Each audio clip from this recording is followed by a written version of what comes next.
Konsep perencanaan pendidik dan rekrutan mengidentifikasi potensi ketidakseimbangan penawaran dan permintaan dan membuat pengembangan melalui perekrutan yang sebelumnya dianggap sebagai dasar perencanaan tenaga kerja tradisional. Oleh karena itu, diperlukan pendekatan baru yang melihat perpaduan kompetensi pegawai melalui pengetahuan, keterampilan dan sikap, serta pengalaman. B. Rencana karir. Ini membutuhkan pemahaman tentang proses yang integrasi dengan karakteristik dan Indonesia masih memiliki masalah yang cukup sulit dalam penguatan sumber daya manusia dan tenaga kependidikan karena pemerintah tidak memiliki rencana yang tepat untuk memajukan dunia pendidikan, atau bahkan pemerintah tidak ingin pendidikan berkembang dengan negara lain, dijadikan komoditas untuk menarik simpati rakyat untuk memilihnya dalam pilpres, mengolok-olok, dan lain-lain, agar pendidikan kita selalu berada di urutan paling bawah negara di antara negara-negara ASEAN. Referensi individu yang berdampak pada budaya organisasi, nilai dan gaya, strategi dan arah bisnis, struktur dan perubahan organisasi, sistem penghargaan, sistem penelitian dan pengembangan, dan penilaian, dan juga sistem promosi. C. Perencanaan SDM. Evaluasi perencanaan SDM dapat digunakan sebagai indikator kecocokan antara penawaran dan permintaan dalam suatu organisasi untuk berbagai orang dengan keterampilan yang relevan. Perencanaan SDM juga berguna sebagai peringatan dini tentang konsekuensi dari aktivitas organisasi, strategi bisnis untuk mengembangkan sumber daya manusia dengan melakukan pemantauan personel. 3. Perencanaan SDM di lembaga pendidikan. Sumber daya manusia dan personel merupakan unsur terpenting dalam setiap lembaga pendidikan. Personalia dan personil menjadi penentu mati atau majunya lembaga. Dalam hal ini, desain menjadi faktor penentu. Jadi, setiap institusi tidak bisa meremehkan pentingnya perencanaan. Poin C. Pengembangan SDM pendidikan. 1. Hakikat pengembangan SDM pendidikan.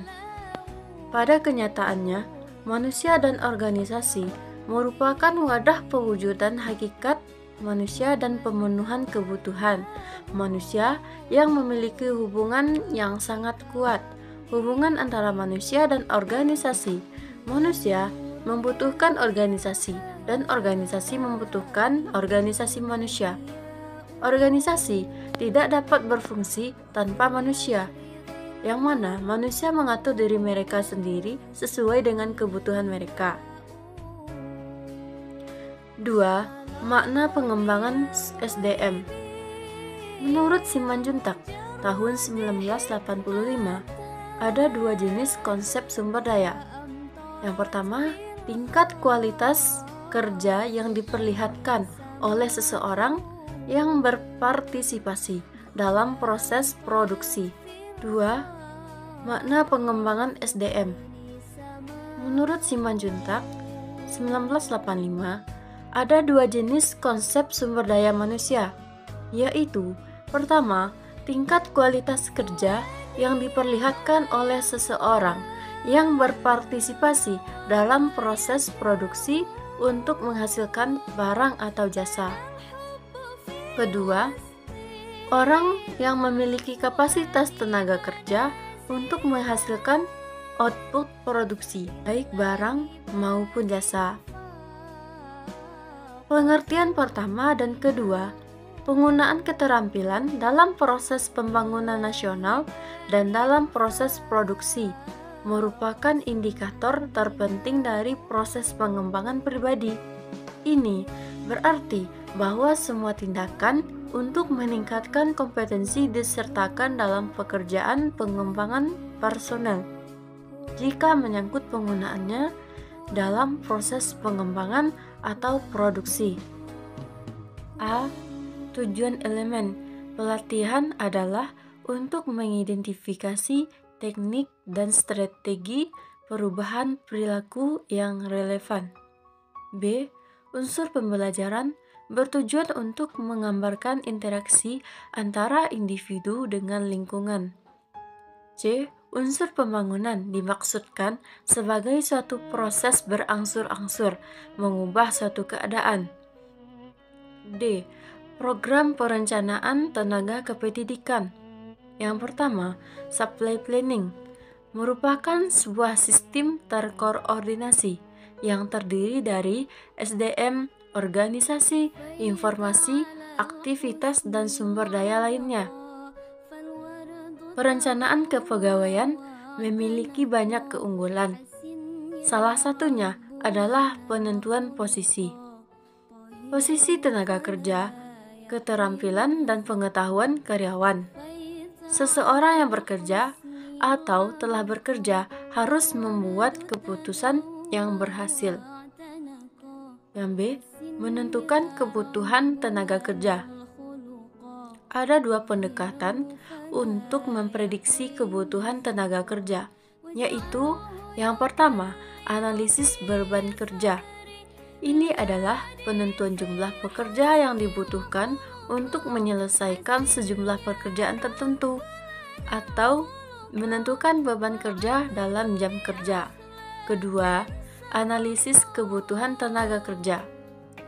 Hal ini penting untuk dihitung kebutuhan akan pekerjaannya berdasarkan persyaratan tempat kerja.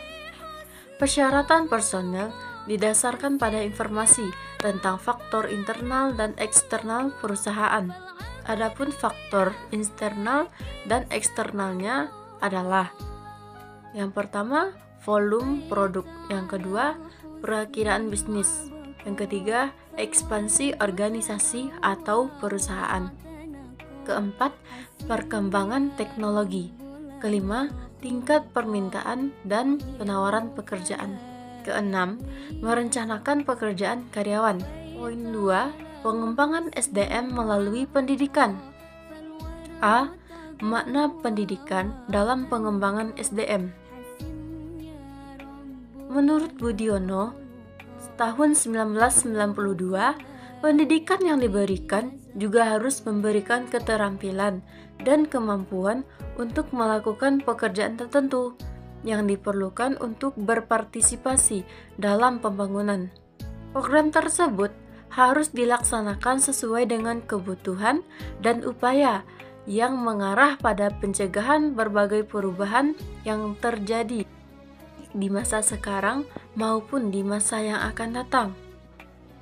B. Arah pengembangan SDM.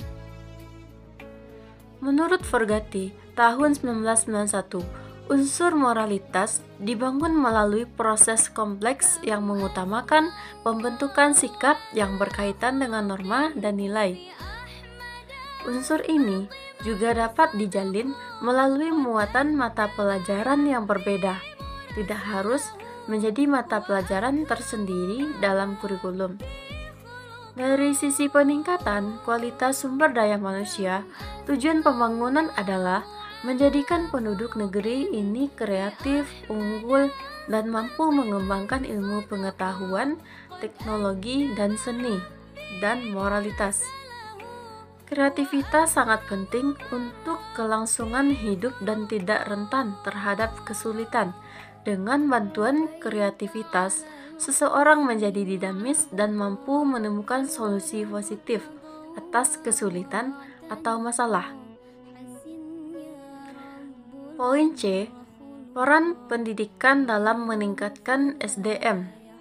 Tujuan pembangunan nasional yaitu terwujudnya masyarakat Indonesia yang damai, demokratis, adil, dan berdaya saing serta maju dan sejahtera dalam suatu negara kesatuan Republik Indonesia yang didukung oleh masyarakat yang sehat, mandiri, dan bertakwa kepada Tuhan Yang Maha Esa. Berbagai tantangan tersebut memerlukan konsep, strategi, dan kebijakan yang tepat agar pembangunan sumber daya manusia di Indonesia dapat mencapai tujuan yang tepat secara efektif dan efisien. Hal ini penting karena peningkatan kualitas sumber daya manusia di Indonesia bukan hanya tentang peningkatan produktivitas dan daya saing, baik di dalam maupun luar negeri, tetapi juga tentang peningkatan kesejahteraan masyarakat dan pemerataan pendapatan. Yang ketiga, pelatihan SDM pendidikan. Pertama, pengertian dan tujuan pelatihan dan pengembangan SDM. Pelatihan SDM adalah sebuah kegiatan memperbaiki kualitas setiap tenaga kerja pada bagian pekerjaannya yang dipegangnya. Menurut Shimomura tahun 1997, tujuan pelatihan adalah sebagai berikut. Yang pertama, meningkatkan penghayatan jiwa dan ideologi. Yang kedua, meningkatkan produktivitas tenaga kerja. Yang ketiga, meningkatkan kualitas kerja. Yang keempat, meningkatkan ketepatan perencanaan kepegawaian.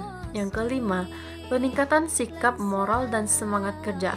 Yang keenam, peningkatan rangsangan bagi pegawai untuk berprestasi secara optimal. Yang ketujuh, peningkatan kesehatan dan keselamatan kerja. Yang kedelapan, peningkatan kepegawaian.